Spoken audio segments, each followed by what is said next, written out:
Под аккомпанемент баяна на сцену Татарсуза выходит мордовский народный ансамбль «Эрзянка». Веселые песни о великодушии мордвы лениногорцы сразу же срывают овации зала. Руст, Эрсят, Мокшо, Татар, пек квадряста морытят. Самая юная участница коллектива Мария Мишагина – коренная мордовка-эрзянка из Лениногорского района. Сердце жюри она покорила стихотворением о любви к родному краю и дружбе народов «Эрзянь-Мастор». 11-летняя Маша ежегодно участвует во всех народных конкурсах. Очень сильно переживала перед выступлением, волновалась, что забуду свой стих, и очень долго готовилась. Я очень люблю свой родной мордовский язык. Приятно, что у нас появилась такая возможность, и вместе со всеми показать свой язык, свой родной язык. Наш фольклорный, наш язык доходит до глубины, раскрывает всю человеческую душу. И когда ты начинаешь петь песни,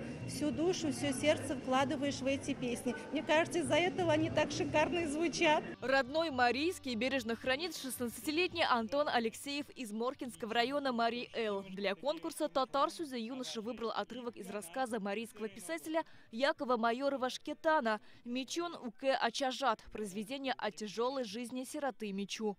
Конга унджил на шогуша чонкер шегыч видум коштален, а важлан намиен уа. Ганы теук шулдыряшканы, шулдыр кырджан улсын. Екатерина Иванова из Балтасинского района тоже в числе победителей. При поддержке удмуртского фольклорного ансамбля «Зангари» она исполнила стихотворение собственного сочинения «Я женщина-удмуртка». Говорит, узнала о конкурсе из районной газеты и сразу начала сочинять стих. Пройти финал, конечно, это огромное счастье. Я была в шоке. Мое стихотворение – это о женщине-удмуртке, которая любит свой родной язык, любит песни, пляски. Это все из чистого серебра. Это целое состояние. Говорят, удмуртку сначала слышно, только потом видно. Речь о ее звучащем национальном костюме. Говорливый наряд победительницы из Балтасинского района звенит соприкосновением множества монет, цепочек, бубенчиков и поясных подвесок. Вот это гадигэ называется, вот это отдельная часть. А вот это камали. А это тактя. Это одевали девушки до замужества, но мы уже, когда выходим на сцену, одеваем уж для красоты.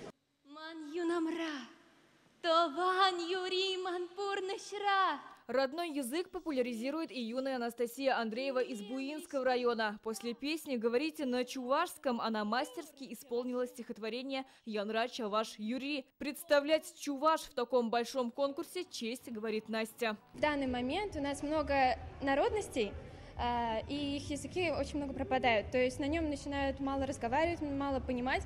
Поэтому наш номер повествует о том, что следует разговаривать на чувашском языке, следует помнить его и думать на нем. Все 4 победителя специальной номинации «Родной язык» разделили почетное первое место. Каждый получил денежный приз – 30 000 рублей. Сирина Васильева, Данил Филатов, ТНВ, Казань.